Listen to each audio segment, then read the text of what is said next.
जय Hind, good morning हम सभी को। चलते हैं हम सब इस नए साल में नई स्ट्रेटेजी के साथ, नई सोच के साथ, नई उमंग के साथ। आज अब मैथ की जो सबसे लास्ट क्वेश्चन है, लास्ट टाइप क्वेश्चन जिसको हम सब दीर्घोत्तरीय क्वेश्चन कहते हैं, जो आपके एग्जाम में 4 क्वेश्चन पूछे जाएंगे, प्रत्येक क्वेश्चन 5-5 नंबर के। तो आज इसको देखते हैं। फिर हम सब नई चीजों लेकर के प्रत्येक दिन कुछ न कुछ नया चीज लेकर के हम सब पहुंचेंगे आपके साथ। तो चलते हैं बिना देरी किए हुए आज के क्वेश्चन की ओर। तो हम सब पिछले वीडियो में क्वेश्चन नंबर 30 तक देख चुके थे, जो 2 नंबर के क्वेश्चन थे लघु उत्तरीय। आज हम सब देख रहे हैं आपके सामने दीर्घ उत्तरीय प्रश्न। कौन सा देख रहे हैं? दीर्घ उत्तरीय प्रश्न हम सब देख रहे हैं क्या है, ठीक है। कौन सा? दीर्घ उत्तरीय प्रश्न देख रहे हैं। तो आप ध्यान से इस क्वेश्चन को पढ़ेंगे। क्या कह रहा है? पहले क्वेश्चन पढ़िए अच्छे से। इस क्वेश्चन को जब तक अच्छे से नहीं पढ़ोगे आप नहीं बना पाओगे। क्वेश्चन कहता है 2 किलो सेब, 1 किलो अंगूर का मूल्य किसी दिन 400 रुपये था। 1 महीने बाद 4 किलो सेब और 2 किलो अंगूर का मूल्य 600 रुपये हो जाता है। इस स्थिति को बीजगणितीय तथा ज्यामितीय रूपों में व्यक्त करें। देखिए, इसमें 2 बातें कह रही है। इस दोनों का हम अर्थ आपको बताएंगे।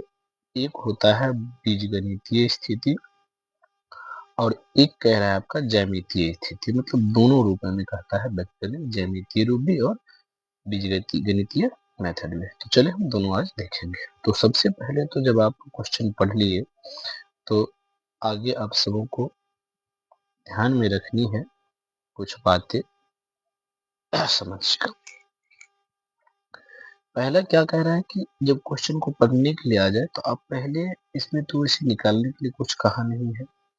तो जब आप इस क्वेश्चन को, जो एक्यूरेट क्वेश्चन आता, उसमें हो सकता है एग्जाम में आपको पूछे कि इतना, ये क्वेश्चन पढ़ने के पश्चात लास्ट में आपको लिखा हुआ मिलेगा कि 1 किलो सेब और 1 किलो अंगूर का मूल्य ज्ञात करो। तो अगर कुछ ना नजर आए तो सबसे पहले ये काम करना कि जो हमको निकालना है उसी को मान लेंगे, ठीक है।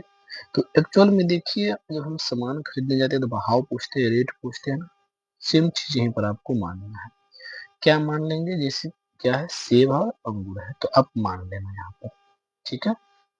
क्या मान लेंगे? जब हल में आप जाएंगे तो आप इसको मान लेना। माना कि 1 किलो सेब की कीमत 100 रुपये एवं 1 केजी अंगूर की कीमत ₹y है, ठीक है। ये मान लेंगे। अब आप यहाँ से देखेंगे तो बोलेंगे पहली शर्त, मतलब 2 कंडीशन है इसमें। एक कंडीशन तो ये हो गया कि 2 किलो सेब, 1 किलो अंगूर का मूल्य कितना है? 400 रुपया, ठीक है। और दूसरा कंडीशन यहाँ से है। तो पहला क्या है? 2 किलो सेब। तो 1 किलो सेब की कीमत अगर 100 रुपया है तो 2 किलो सेब की कीमत कितना हो जाएगी? 2x प्लस 1 किलो अंगूर का कीमत हुआ है 1 किलो ही कहा जाता है, तो 1 केजी का मतलब 1 हुआ, बराबर मेरे पास कुल कितना रुपया है? 400, ठीक है। इसको आप पहला मान लीजिए। फिर आप दूसरी कंडीशन में जाएंगे। दूसरी शर्त से क्या कह रहा है? दूसरा शर्त कह रहा है कि 4 महीने बाद क्या दिया है? 4 केजी। यहाँ से अगर बात करेंगे तो क्या लिखा है? लिखा है कि 4 केजी सेब और 2 किलो अंगूर। 4 केजी सेब, तो यहाँ पर हम सब देखते हैं 4 केजी सेब का मतलब 4x प्लस में 2 केजी अंगूर का मतलब हुआ 2y इसका मूल्य कितना है, 600 रुपया है ना। इसको ऐसा करते हैं, आप यहाँ पर भी मान सकते हैं, नहीं तो इसको हम कॉमन ले सकते हैं उसमें से। नहीं, जब हम क्वेश्चन पर ध्यान देंगे तो सॉल्व भी करने के लिए हमको नहीं कहते हैं पर छोड़, ये हुआ समीकरण सेकंड।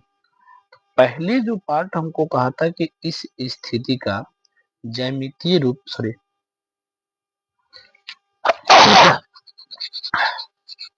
सॉरी पहले हमको कहा था कि इसका बीजगणितीय, यही अभी जो हम लिखे हैं इसी को कहा जाता है बीजगणितीय निरूपण। क्या कहा जाता है, बीजगणितीय निरूपण। तो आगे जो हम सब देखते हैं लिखा है ज्यामितीय निरूपण। तो ज्यामितीय निरूपण का मतलब क्या हुआ, पहले इसको समझ लीजिए। क्या चीज, ज्यामितीय निरूपण का, ज्यामितीय निरूपण का मतलब क्या हुआ जरा समझ लीजिए। देखिए, आप ज्यामितीय निरूपण में एक चीज आप जरूर पढ़े होंगे, कभी ग्राफ पढ़े, बस वही ग्राफ ही निरूपण हमको कहता है इसका निकालिए। तो उसके लिए आपको करना क्या पड़ता है, ग्राफीय निरूपण में ये जो क्वेश्चन आपको दिया गया है इसमें से कुछ वैल्यू आपको क्या करना पड़ता है, निकालनी पड़ती है। ठीक है, कुछ वैल्यू, मात्र कुछ वैल्यू आप इसमें से आपको निकालना पड़ जाएगा। ठीक है, तो आपको करना क्या है, तो अपनी मर्जी से इसमें से ऐसे लिख दो, नहीं होता है तो लिख देना समीकरण फर्स्ट से। क्या होगा, 2x प्लस में y बराबर कितना है, 4 से। अब यहाँ से y का मान निकाल लो, y बराबर कितना हुआ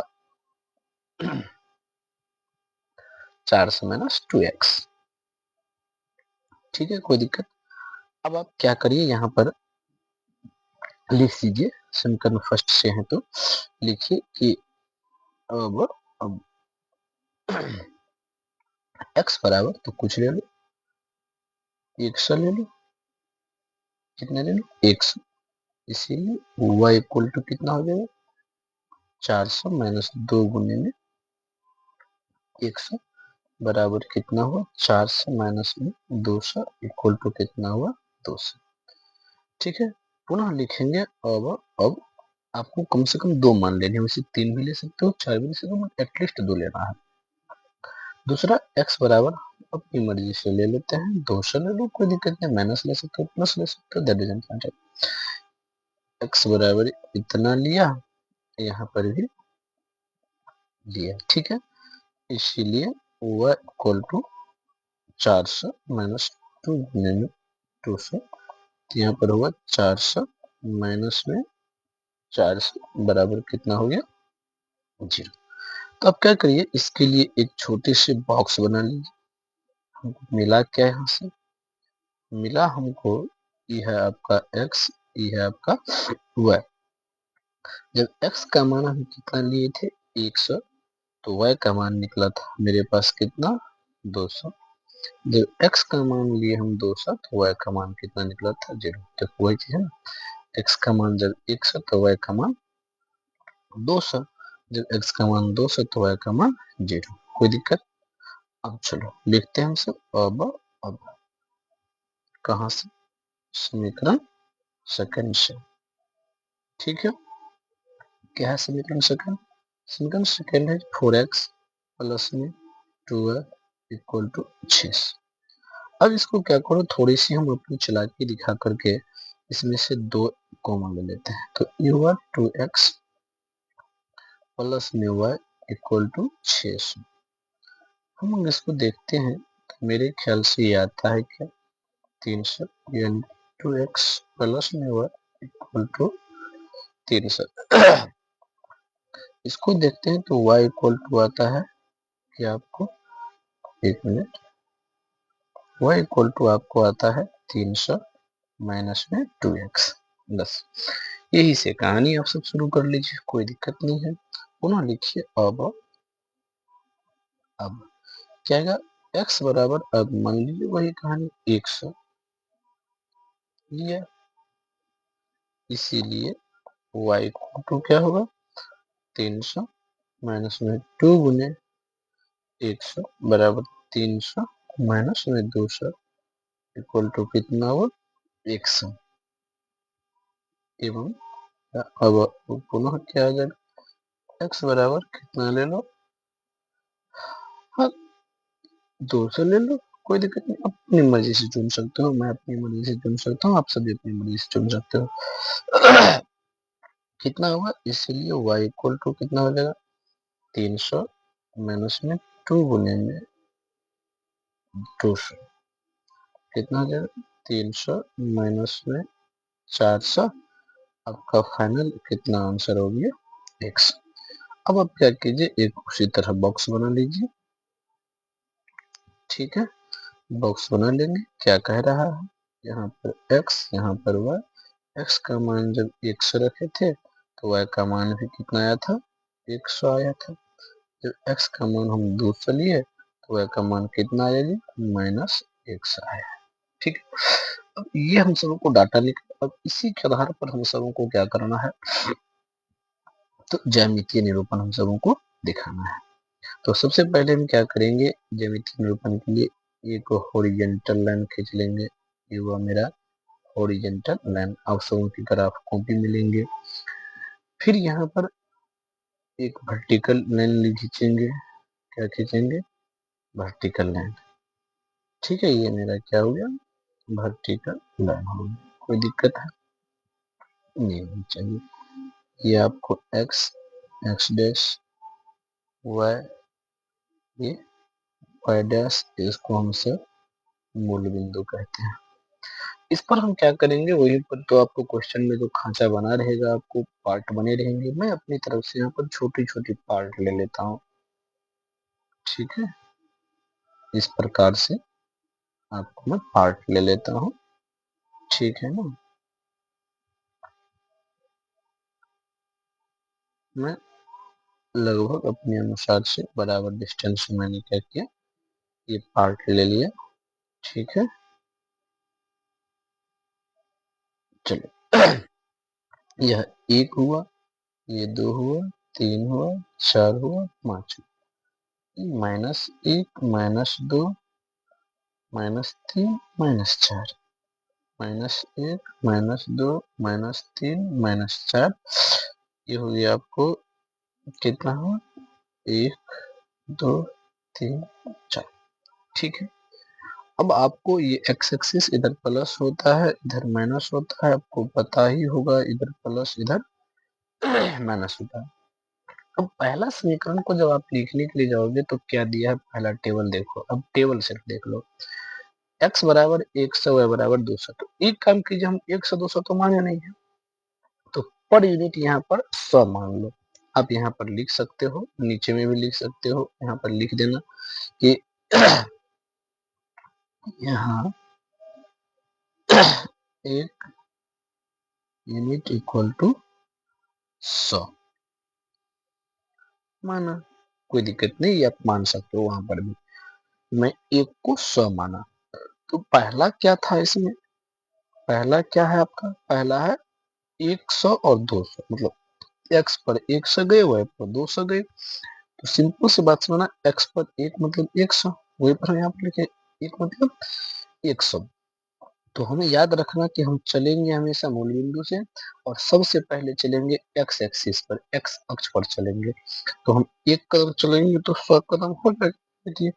तो 1 कदम मतलब 100 हो गया, तो 100 हुआ, x पर 100 पर है, y पर 200 कह रहा है, तो इसी को या तो 2 से चलेंगे तो यहाँ से चलेंगे, x पर 100 गए, ये हुआ, y पर 200 गए। हम जरा कलर चेंज कर लेते हैं, जरा आप समझ में आएगा आपको। चलिए, ये हुआ आपका इसका x का 100 वाला, ये हुआ आपको 200 वाला। आपको क्या करना है, यहाँ से भी आगे बढ़िए, इसको भी आप आगे बढ़ाइए। ठीक है, तो अब यहाँ पर मिल गए हैं। ये आपको क्या दिया, ये दिया आपको 100 और कितना 200, समझ गए, पहला बिंदु निकल गया। दूसरा बिंदु कितना है, जब आप चल रहे हैं x बराबर 200 तो y बराबर 0, x बराबर 200, x बराबर 200 मतलब 2 हुआ, और y बराबर इस कंडीशन में 0 मतलब y पर हम नहीं चले। तो यही आपका हो गया पहला लाइन। इसको हम सब क्या करते हैं, तो एक स्केल के थ्रू मिला लेते हैं। इस पॉइंट को क्या करते हैं, हम सब मिला लेते हैं। ठीक है, इस पॉइंट को क्या करते हैं, हम सब मिला लेते हैं। ठीक है, ये हो गया पहला, समझ गए। आप चाहो तो यहाँ पर अपना समीकरण भी लिख सकते हो। समीकरण क्या है, समीकरण है आपका कि x plus Y 2x plus Y equal to 400। यहाँ पर आप लिख सकते हो, यहाँ पर लिख देना क्या कि 2x plus Y equal to 400, पहला समीकरण। अब दूसरा देखो, यहाँ पर क्या कह रहा है, x बराबर 100 तो y बराबर भी 100 है। तो x बराबर 100, y बराबर भी 100, मतलब ये भी 100 ये भी 100। कोई दिक्कत है, तो दोनों अगर मिलेगा कहाँ पर, ये पॉइंट देख रहे हो, ये होगा। ये आपको कितना है, x बराबर 100, y बराबर भी 100। यहाँ पर भी लिख दो कितना है, ये 200 और 0 है। दूसरा है 200, x बराबर 200, y बराबर 100। x बराबर 200, y बराबर माइनस 100। x बराबर 200 तो मतलब नीचे आ जाओ 100 के पास, इन है। चलो ना, ये आपको कितना है, x बराबर 200, 200 y बराबर में माइनस 100। ठीक है, अब इस दोनों को आप क्या कीजिए, मिलाइए। तो मिलाने के बाद आप देख रहे हैं कुछ बहुत अच्छी चीज आपको कंक्लूजन आएगा। देखो मिला, कुछ मिला। और ये क्या दिया हमको, ये कौन सा समीकरण है, ये हो आपको 2x प्लस में y इक्वल टू 300। अब ये दोनों ग्राफी निरूपण आपको क्या दिखाया, ज्यामितीय निरूपण लिखेंगे। यहाँ से आपको क्या लिखेंगे, लिखेंगे कि उपयुक्त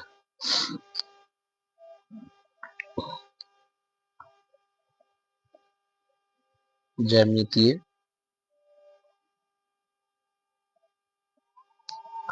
निरूपण से स्पष्ट होता, एक मिनट, ज्यामितीय निरूपण थोड़ा सा, एक मिनट, निरूपण समांतर है जिससे स्पष्ट होता है कि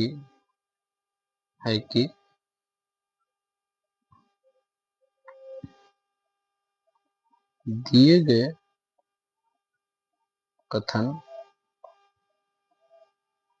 संभव नहीं है। अर्थात ऐसे समीकरण युग्म का एक भी हल नहीं होगा। समझ, देखो समांतर है, आप वैसे भी निकालोगे। यहाँ पर जब पहुंचोगे ना, देखिए समीकरण पे यहाँ पर पहुंचोगे, देखते हो a1 बट्टे जब आप निकालोगे a1 बट्टे a2 तो आपको निकलेगा 1/4, सॉरी 2/4, मतलब काट करके 1/2। और b1 बट्टे जब b2 निकालोगे तो निकलेगा 1/2। फिर c1 बट्टे जब c2 निकालोगे तो निकलेगा 400 बट्टे में 600, मतलब में क्या, 2 0 कैंसिल, 2 4 3 9 मतलब 2/3। तो ये दोनों बराबर हुआ, ये बराबर नहीं हुआ। तो a1 बराबर a2, a1 बटे a2 बराबर b1 बटे b2 not equal to c1 बटे c2। इस कंडीशन में भी ये क्या होता है, समांतर होती है, जिसका कोई हल नहीं होता है। तो कोई दिक्कत यहाँ से मेरे ख्याल से आपको समझने में किसी प्रकार की दिक्कत नहीं आई होगी। कोई डाउट यहाँ पर, चलिए चलते हैं हम सब अगली क्वेश्चन की ओर, ध्यान से पढ़ेंगे। ये आप ध्यान से समझो, कितनी अच्छी चीजें हैं। एग्जाम में बहुत सारे क्वेश्चन इस टाइप के आएंगे। अगला क्वेश्चन कहता है आपका 32 नंबर में, सिद्ध करें कि एक समकोण त्रिभुज के कर्ण का वर्ग अन्य दो भुजाओं के वर्गों के योग के बराबर होता है। देखिए एक्चुअल में इसको कहा जाता है पाइथागोरस परिमेय। क्या कहा जाता है? पाइथागोरस परिमेय कहा जाता है। तो चलिए हम सब चलते हैं आपका क्वेश्चन नंबर कितने पर? 32 की ओर। ध्यान से समझिएगा। तो क्वेश्चन हमको क्या कहा? क्वेश्चन कहा सिद्ध करे कि एक समकोण त्रिभुज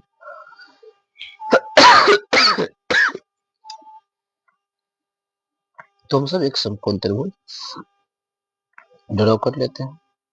ये हमारा प्यारा सा क्या बन गया? समकोण त्रिभुज। ठीक है, नामांकन कर दिया हम सब ए बी सी। ये हुआ आपको 90 डिग्री, ये कर्ण कहलाता है। ठीक है, तो हम मान लेंगे इसे। जब बनाने के लिए चलेंगे तो तरीका से लिखिए आप। यहाँ पर तो आप हल लिखेंगे।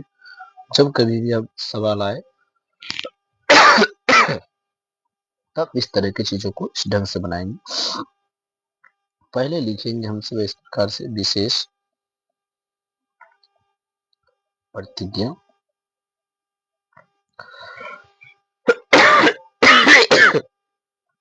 सॉरी क्या है? विशेष प्रतिज्ञा में लिखेंगे हम सब विशेष प्रतिज्ञा में कि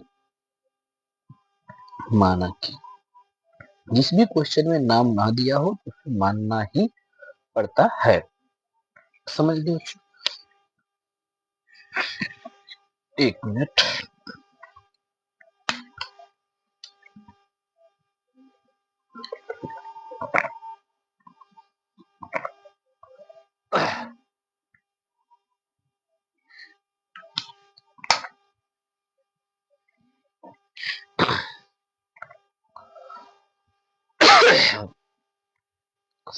चलिए, माना कि क्या लिखेंगे?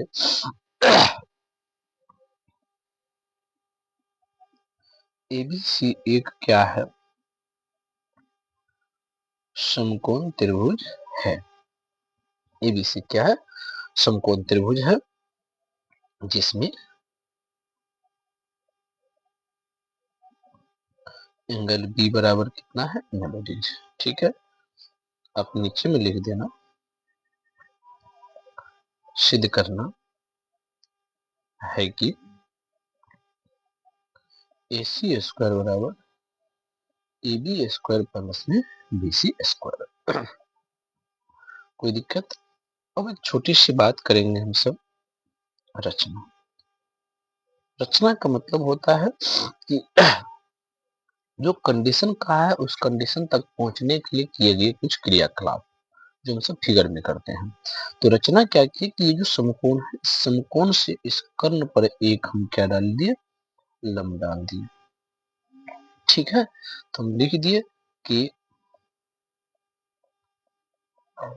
समकोण बी से BD परपेंडिकुलर कर्ण AC डाला। कोई दिक्कत नहीं ना?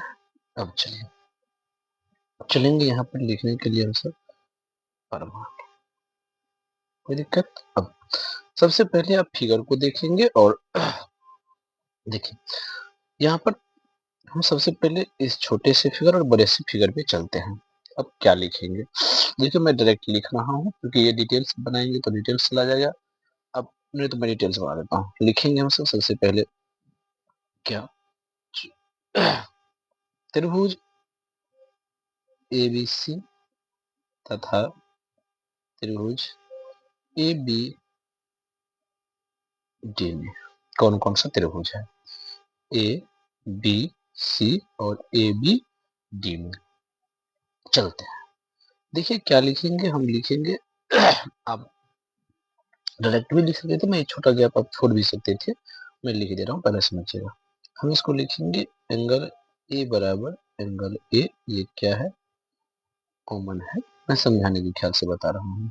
ठीक है, साथ में एंगल ABC जो है उसमें एंगल ADB बराबर कितना है? 90 डिग्री। और आप जानते हैं कि हम जस्ट जो थ्योरम पढ़ा रहे थे तो वहां पर हम बताए थे कि अगर किसी त्रिभुज में दो कोण दूसरे त्रिभुज के संगत दो कोण के बराबर हो तो त्रिभुज समरूप होता है। इस कंडीशन से हम यहाँ पर लिख सकते हैं, इसीलिए त्रिभुज ABC समरूप होगा। त्रिभुज ध्यान से समझिएगा, ए बी डी के बराबर है तो डी और उसके बाद बी के कौन चीज से, तो ए ए ए से क्या है, समरूप है। अगर त्रिभुज समरूप होता है तब आप क्या लिख सकते हैं, देखिएगा जरा ध्यान से समझोगे तभी कुछ होगा, नहीं समझोगे तो फिर दिक्कत में आप फंसोगे, इसलिए समझो ध्यान से। तो क्या होगा, इसलिए आप गौर से देखिए, हमको चाहिए क्या, AC चाहिए, AB चाहिए, BC चाहिए, तो इसी पर चलेंगे। बड़े त्रिभुज में अगर हम सब चलते हैं तो बड़े त्रिभुज में हम ले लेते हैं AB, बड़े त्रिभुज में AB ले ले। अब ये AB जो है, AB किसके सामने का है, तो AB जो है आपका, AB है C के सामने, ठीक है। और C इस त्रिभुज में किस कोण के बराबर है, तो C जो है आपका इस कोण के बराबर है। क्यों इस बराबर है, तो अब A तो A के बराबर है, ये B के बराबर है D, शेष रेस्ट बच गया ये इसके बराबर हो गया। नहीं तो आप यहाँ पर ऐसे लिख भी सकते थे, अगर यहाँ पर लिखना चाहते थे तो आप ऐसे करके लिख भी सकते थे कि शेष angle B, sorry angle C जो होगा, शेष एंगल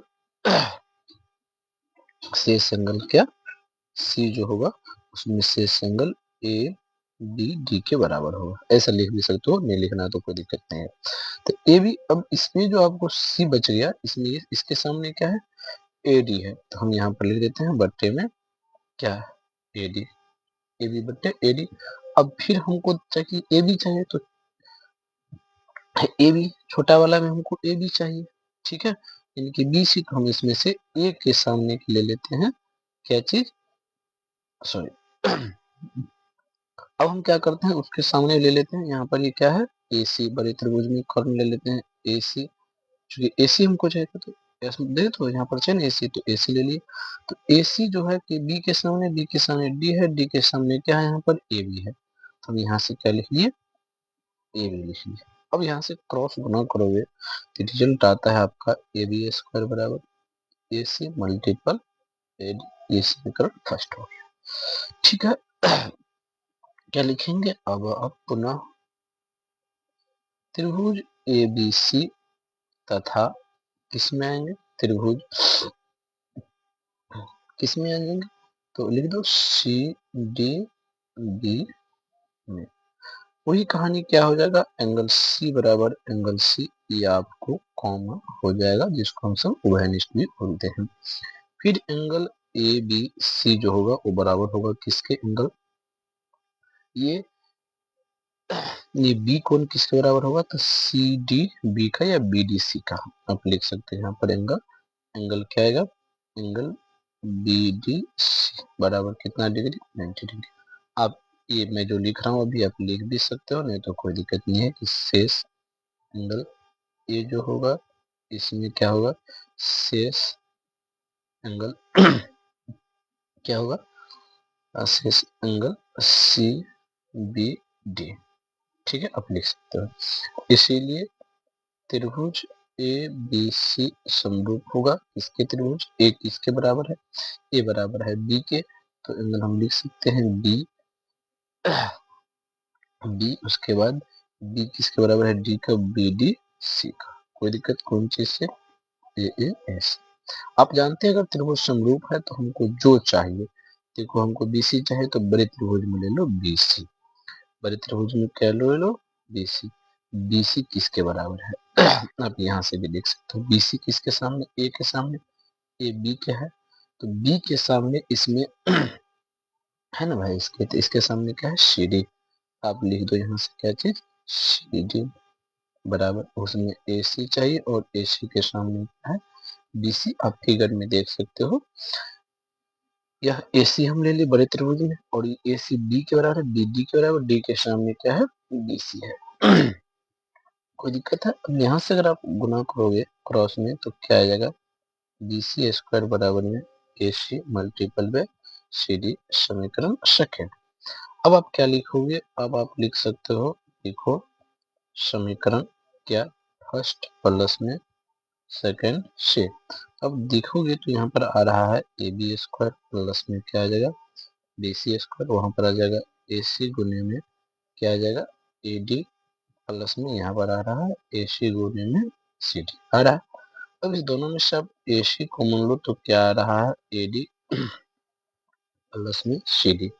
अगर आप यहाँ से गौर से देखोगे तो यह AC गुने में इसको लिखोगे तो आपको आएगा AC। कहाँ से आएगा अब देखिए, ये AD अब प्लस में इसको और इसको जोड़ेंगे तो क्या आ जाएगा AC आ जाएगा, बराबर आ जाएगा।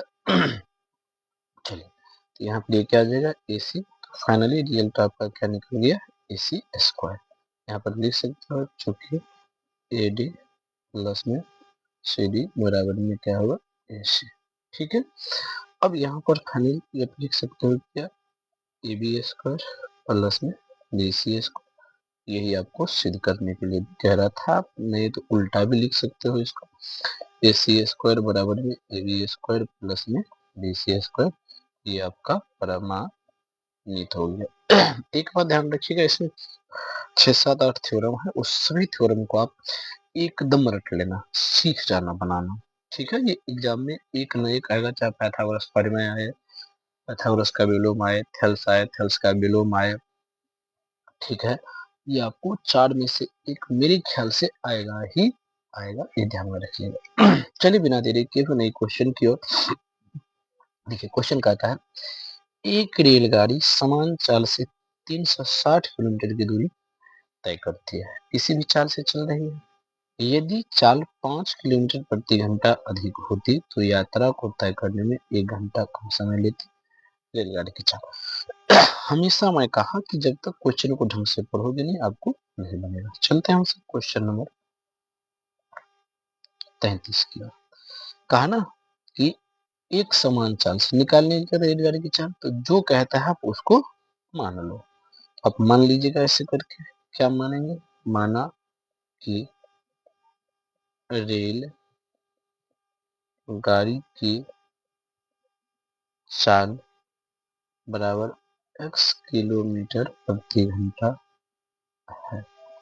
ठीक है, चूंकि हमको दूरी देखो दिया है 300 किलोमीटर, चूंकि क्या मान लेंगे दूरी हमको दिया है, चूंकि दूरी बराबर दिया है क्या चीज 300 किलोमीटर, इसीलिए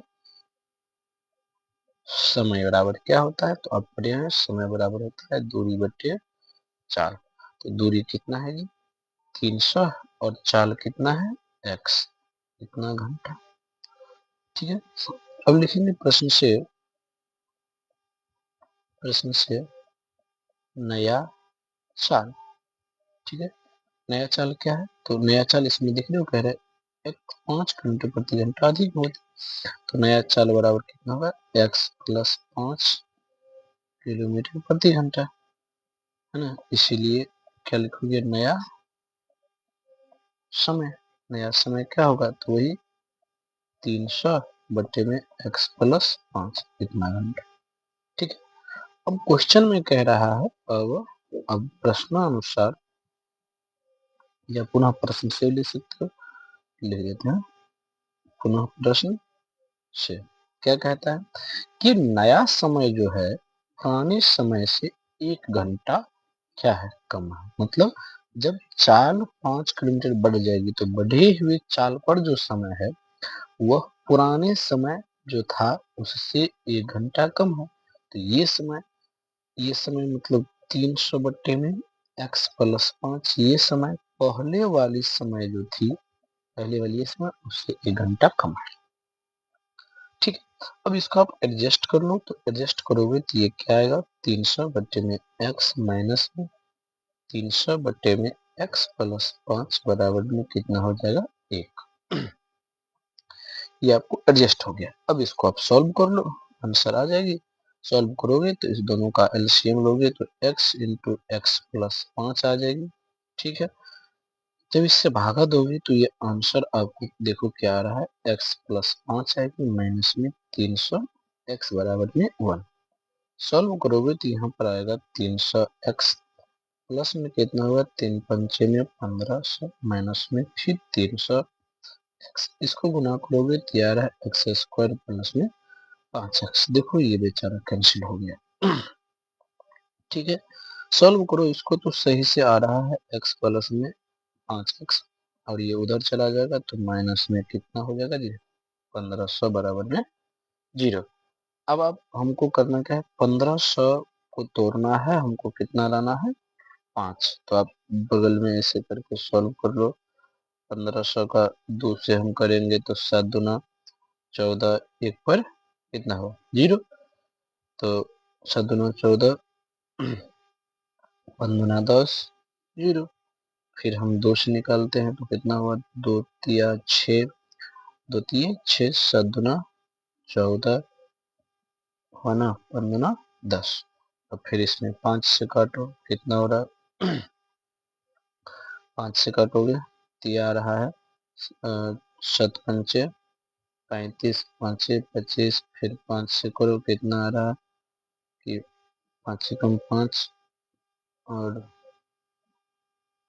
5 से 25, फिर 5 और 3। हमको इसमें घटा करके 5 लाना है, ठीक है, कितना कर लेना है 5 लाना। तो देखिए हम ऐसा करते हैं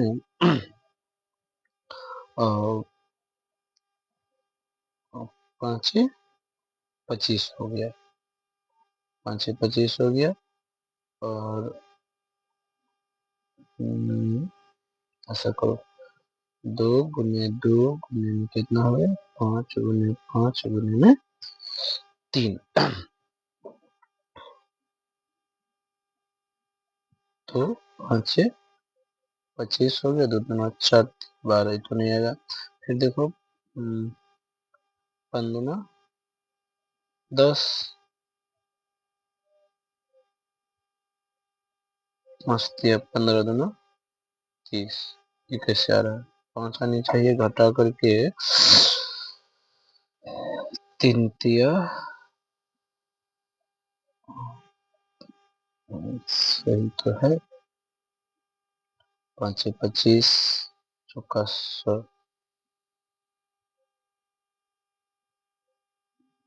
3 ठो 5 है ना भाई, हाँ 5 3 बचे, ठीक है बोलिए। देखो ये आ रहा है आपको 3 5 है तो क्या होगा 5 दिया 15 हुआ, 5 दिया 15, करो ना 5 5 25, 5 25 और ये हुआ आपको 5 25 हो गया, 5 25 फिर हो गया 5 दिया 15, 15 चुके 60 आ रहा है, हमको 5 ही लाना है ना। तो कितना हो रहा है 5 25, एक मिनट रुक जाओ, यही आप सबको भी दिक्कत आ सकती है, इसलिए आप धैर्य से आप सब भी बनाएंगे।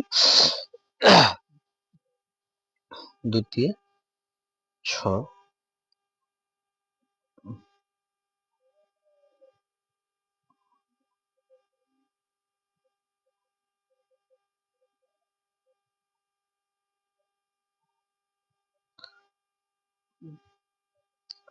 5 25, 25 दूना 50,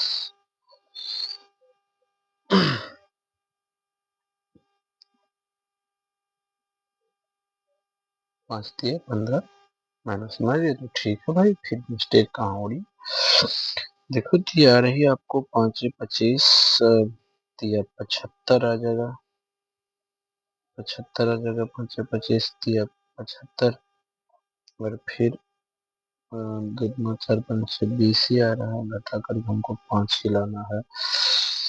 तो ये कितना आएगा, कब आएगा, ये आएगा आपको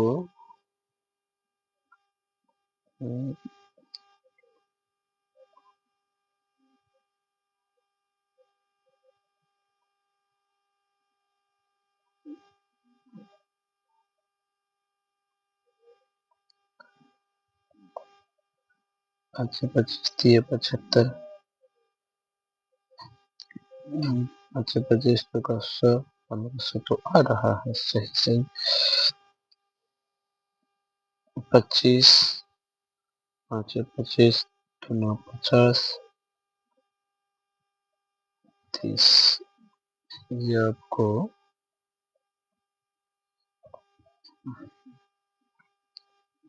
चलो इसको हम आप देखिए गुणनखंड निकाल कर भी आप बना सकते हो। आप डायरेक्ट भी आप ऐसा लिख सकते हो कि मूल बराबर आप फार्मूला जो पढ़े हो -b under root -b plus minus under root, ये आसान तरीका है। 4ac बट्टे में 2a आप यहाँ से लिख सकते हो। b का मान कितना है 5 है तो -5 plus minus under root b का मान 5 का स्क्वायर हो जाएगा। माइनस में 4 मल्टीपल में 1500 गुने में 1 डिवाइड बाय कितना होगा 2। इसको आप सॉल्व कर लो, देखिए क्या आ रहा है -5 प्लस माइनस क्या आ जाएगा ये 5 25 माइनस में 15 चौके में 60 बटे में कितना आ जाएगा 2 आ जाएगी। ठीक है, अब ये कितना आ गया चौके 60 हो गया डबल में। ठीक है, अब ये -5 प्लस माइनस कितना हो जाएगा ये 6000 में 25। ठीक है, बटे में कितना होगा आपको 2000। इसका वर्गमूल क्या निकलेगा, इसका वर्गमूल निकलेगा आपको इसका वर्गमूल आएगा प्लस माइनस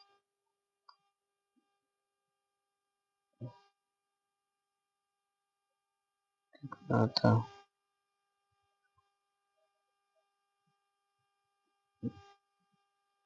इसका 1600 कितना है 6 60 25 का निकालो तो क्या आ जाएगा 5 से 12 पंचे 60 0 5 से 25 फिर 5 से 2 15 10 0 5 एकम 5। कहाँ मिस्टेक हो रहा है, गड़बड़ आ गया कहीं पर, तो मिस्टेक हो रहा है।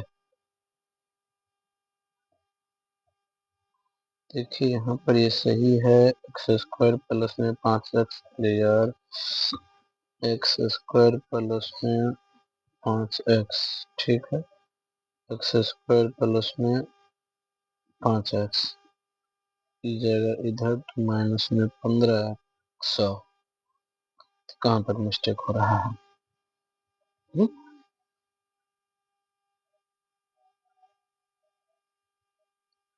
कितना हो जाएगा 5 35 दिया 105।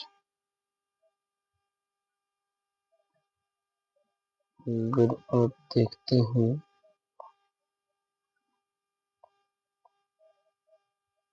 क्या निकलेगा इसमें से,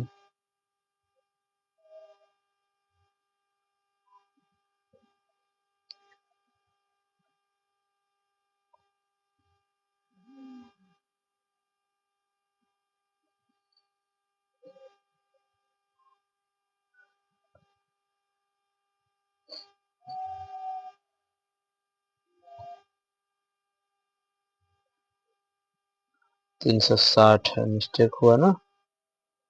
सभी पढ़ते नहीं क्वेश्चन कैसे होगा, 360 है यहाँ पर 360, इसीलिए गलती हो रहा था। यहाँ पर 360 कर दो 360 360 था 360 360 360 360 हो गया। अब ये हो गया आपको 360 यहाँ पर 360 हो गया। अब आप 360 से गुना करो किसको 5 को, 360 को अगर आप 5 से गुना करोगे तो निकलेगा आपको कितना 1800। ठीक है, इसको आप 8 बना दीजिए 8 बना दीजिए। ठीक है, अब आपको बन जाएगा ये। ठीक है, इसे बना लीजिए, बनेगा बहुत आसान से बन जाएगा। ठीक है, ये हो गया आपको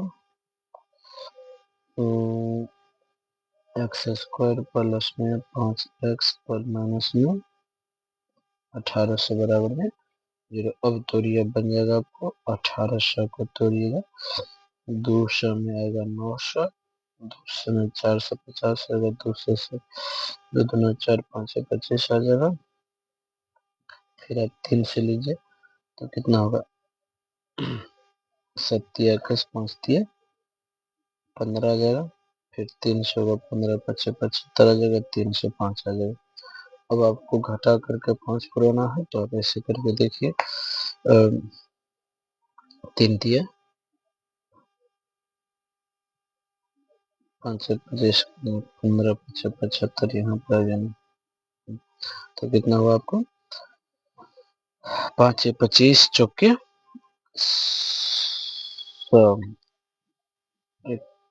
3 है ना 27। चलो अब इसको आप निकाल दीजिए तो कितना हो जाएगा 3 तिया 9 पंचे 45 8 पंचे 40।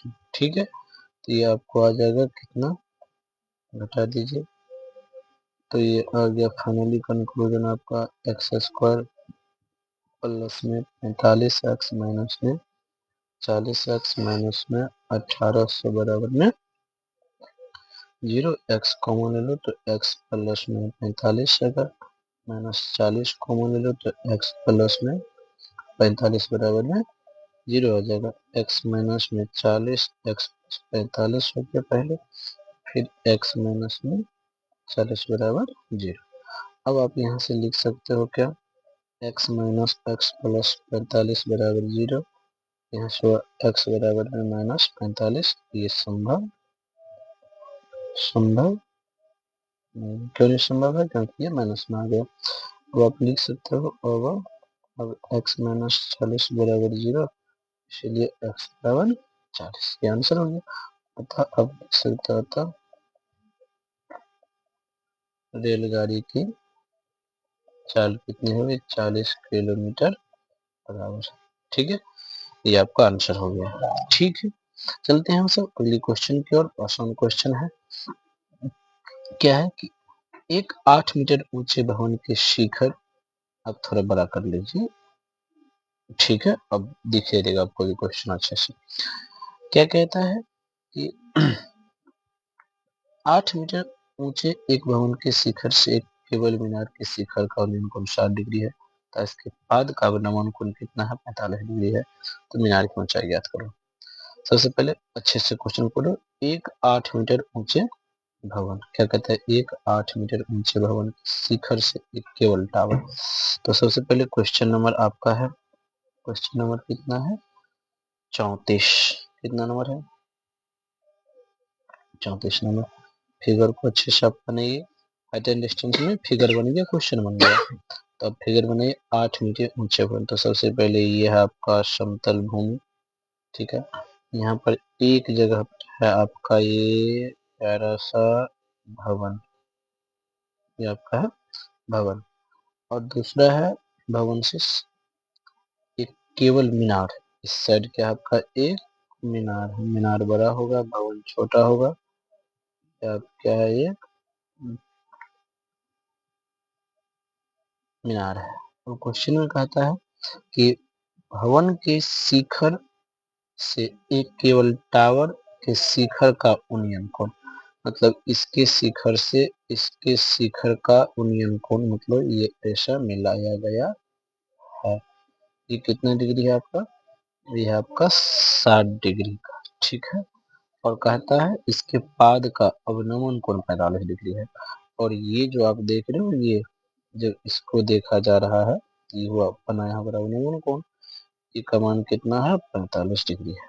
ठीक है, तो आपको कह रहा है मीनार की ऊंचाई ज्ञात करो। ये आपको 8 मीटर दिया गया है, ये आपको कहता है टोटल निकालना। अब मान लो यह ए बी हो गया, ये सी डी हो गया, इसको पी मान लो। ठीक है, चलिए इसको एक्स मान लो। ये 8 है, ये है आपका, तो ये भी 8 होगा, तो ये कितना हो जाएगा, ये होगा h माइनस में 8।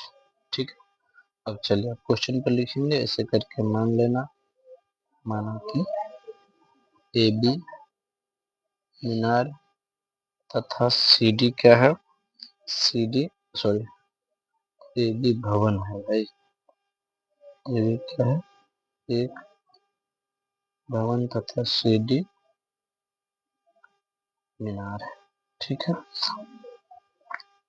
ए बी बराबर 8 मीटर है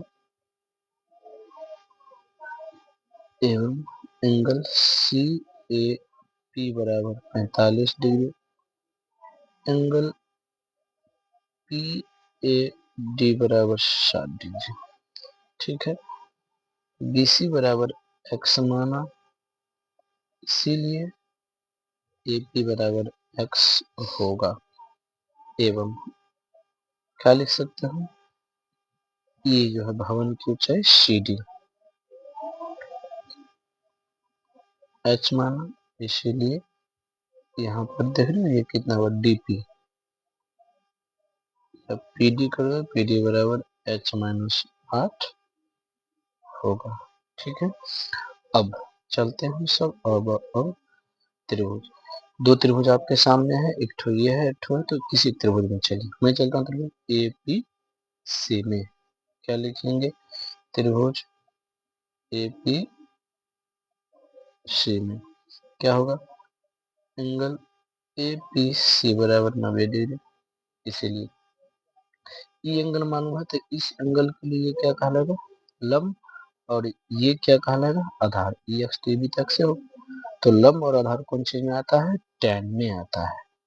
लिखेंगे हम सब tan 45 डिग्री बराबर आपको आ जाएगा ये 8 बट्टे में x आएगा। चलिए 8 यहाँ से आएगा ना, ये आपको ये 8 ही है ना, तो ये 8 हो जाएगा। ठीक है, और ये x है।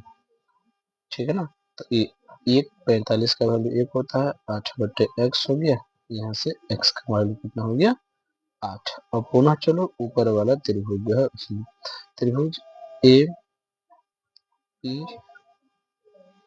ए पी डी में क्या होगा, एंगल ए पी डी बराबर कितना डिग्री होगा 90 डिग्री। ठीक है, इसीलिए और इसमें भी आ जाएगा कौन चीज, 10 60 डिग्री बराबर कितना होगा एच माइनस में 8 बटे में एक्स। 10 60 का वैल्यू आप जानते हैं √3 होता है, एच माइनस 8 बटे में एक्स, क्रॉस मल्टीपल करेंगे √3x equal to H minus में 8, और गुना करेंगे तो x का वैल्यू 8 हुआ तो ये आ जाएगा 8√3 माइनस कितना हो जाएगा, h का वैल्यू आ जाएगा कितना आपको 8√3 माइनस में 8, और जब इसका निकालोगे तो 8 कॉमन √3 माइनस में 1। ठीक है, तो आप ऐसा लिख सकते 8 गुने में √3 का वैल्यू 1.732 माइनस में 1, 8 मल्टीपल 1/2 0.732 गुना कर दो तो 8 दूना 16 हुआ, 8 3 24, 1 25 2 और 7 56, और 56 कितना होता है 18। इतना आप मीटर लिख सकते हो, लिख सकते हैं आप अतः, और सॉरी यहाँ पर 1 मिनट ये मिस्टेक हो गया, यहाँ पर प्लस हो जाएगा। ठीक है, तो ये आप हो जाएगा 2 मिस्टेक हो गया यहाँ पर हो जाएगा। चलो यहीं पर आप भी लिख सकते हो आंसर मीटर। अतः मीनार की ऊंचाई होगा 8√3 + 1 मीटर, दशमलव में भी होगा बट आंसर आप यहाँ भी दे दोगे तो आंसर गलत नहीं होगा। चलिए अगला क्वेश्चन हम सब पढ़ते हैं, 35 नंबर की क्वेश्चन। इसे क्वेश्चन तो ज्यादा है, ये क्वेश्चन हम पढ़ के फिर हम सब नेक्स्ट क्लास में ज्यादा देखेंगे। चलिए अगला क्वेश्चन है आपका कितना, 35 नंबर की क्वेश्चन क्या कह रही है। 35 नंबर की क्वेश्चन कह रही है, अब सबसे पहले दिए गए क्वेश्चन में ये 2 पार्ट है, एक LHS एक RHS, तो आप दोनों पार्ट से सॉल्व कर सकते हो, एक पार्ट से भी सॉल्व कर सकते हो। चलो हम एक पार्ट लेते हैं, लिखेंगे LHS बराबर क्या लिखा है, tan थीटा बटे 1 माइनस में cot theta plus cot theta बटे में 1 माइनस में tan थीटा। ठीक है, ये था आपका। अब इसको सॉल्व करो। हम पहले भी बताए थे कि अगर साइन कॉस में नहीं है तो सबको बदल लो, ऐसे ही बनेगा बट थोड़ा लंबा जाएगा। तो साइन कोसाइनस को बदल लो, टेन थीटा का वैल्यू होता है साइन थीटा बटे कॉस थीटा। इसको सॉल्व करो, कॉट थीटा का वैल्यू होता है कॉस थीटा बटे में साइन थीटा, प्लस सेम चीज यहाँ पर आएगा कॉस थीटा बटे में साइन थीटा, यह जगह होगा ना प्लस में साइन थीटा बटे में कॉस थीटा। ठीक है, अब पहले नीचे वालों को सॉल्व कर लोगे तो ये तो ऊपर का वैसे रहेगा। इसको सॉल्व करो तो आ जाएगा साइन थीटा माइनस में कॉस थीटा बटे में क्या आ जाएगा साइन थीटा, प्लस ये बराबर मेन बटा जो है उसके सामने में प्लस का साइन दिया करो, ठीक रहेगा, नहीं तो गलत हो जाएगा। ठीक है, बटे इसको सॉल्व करेंगे तो ये सॉरी यहाँ पर चिन्ह मिस्टेक हो गए, यहाँ पर चिन्ह होगा माइनस का, क्या हो जाएगा cos थीटा माइनस में sin थीटा बटे में क्या हो जाएगा cos थीटा। ठीक है, अब इसको जो आप लिखोगे तो क्या आ जाएगा, ये चला जाएगा ऊपर तो ये आ जाएगा sin स्क्वायर थीटा, अब बटे में आ जाएगा ये cos थीटा इंटू में sin थीटा माइनस में cos थीटा, प्लस ये ऊपर चला जाएगा तो ये आ जाएगा आपको cos स्क्वायर थीटा बटे में ये आ जाएगा आपको cos theta sorry sin theta, ये आएगा ना आपको, ये आएगा आपको sin थीटा इंटू में cos थीटा माइनस में sin थीटा। गौर से यहाँ पर देखोगे तो देखो यहाँ पर अंतर कुछ भी नहीं है अंदर वाले में, यहाँ पर माइनस है यहाँ पर माइनस है, बट इसमें पहले साइन है इसमें बाद में साइन है, तो माइनस हम सब कॉमन ले लेंगे, बाकी काम सही हो जाएगा। यहाँ पर आ जाएगा cos theta sin theta minus में cos थीटा, ये माइनस कॉमन लेंगे तो यहाँ पर माइनस जगह प्लस की जगह पर ये आ जाएगा cos स्क्वायर थीटा, ये आ जाएगा आपको sin थीटा और ये बन जाएगा आपको sin थीटा माइनस में cos थीटा। ठीक है, अब दोनों का एलसीएम ले लिए तो क्या आएगा आपका एलसीएम आएगा आपको, एलसीएम आपको आएगा क्या आएगा sin थीटा इंटू में cos थीटा, ये आ जाएगा आपको sin थीटा माइनस में cos थीटा। भागा दोगे तो देखो cos कट गया cos से और ये पूरे कट गया, यहाँ पर बच गया आपको sin क्यू थीटा। सेम कहानी यहाँ पर sin कट जाएगा ये कट जाएगा तो बचेगा यहाँ पर cos क्यू थीटा। जब इसको सॉल्व करोगे तो यहाँ पर देखो ए क्यू माइनस बी क्यू आता है, ए क्यू माइनस बी क्यू का फॉर्मूला पढ़े हैं, अब यहाँ पर मैं अगर बगल में लिख दूं, चूंकि ए क्यू माइनस बी क्यू बराबर फॉर्मूला आता है ए माइनस बी इंटू में ए स्क्वायर प्लस में ए बी प्लस में बी स्क्वायर, ये फार्मूला मैं यहाँ पर यूज करूंगा। ठीक है, ये फार्मूला यूज करूंगा तो यहाँ पर आ जाएगा साइन थीटा माइनस में कॉस थीटा इंटू में क्या आ जाएगा साइन स्क्वायर थीटा प्लस में कॉस स्क्वायर थीटा, अब प्लस में क्या होगा साइन थीटा इंटू में कॉस थीटा। ठीक है, डिवाइड बाय ये आपको आ जाएगा साइन थीटा इंटू में कॉस थीटा इंटू में साइन थीटा माइनस में कॉस थीटा। ठीक है, अब यहाँ से आप देखो इसको काट दो, देखो ये कैंसिल हो गया ये कैंसिल हो गया, साथ में आप देखोगे तो ये आपको क्या आ जाएगा इसका value sine square theta plus cos square theta बराबर 1, ये मैं उल्टा कर दिया यहाँ पर ए बी को बाद में लिख दिया, कोई दिक्कत नहीं है, हम सुविधा ख्याल से। इसका वैल्यू हो गया 1 प्लस में साइन थीटा इंटू में कॉस थीटा और पूरे के बटे में नीचे में क्या बच गया केवल साइन थीटा इंटू में कॉस थीटा, और सेपरेट बटा कर दो तो 1 बटे में आ गया आपका sine theta into cos theta plus में इधर बच गया sine theta into cos theta बटे में क्या हो जाएगा साइन थीटा इंटू में कॉस थीटा, ये कट ही गया, इसका वैल्यू 1 बटे साइन क्या बन गया कॉसेक थीटा, ये बच गया आपको सेक थीटा, इसका वैल्यू 1, ये आपको प्रूव करने के लिए था। तो इधर आपको एल एच एस था, इधर बच गया आर एच एस, ये आपका प्रूव हो गया। चलिए दोस्तों, तो आज हम इतना ही तक रुकते हैं, नेक्स्ट वीडियो लेक्चर में हम सब इस पूरे क्वेश्चन को हम सब बना देंगे। तो तब तक के लिए bye bye, take care, have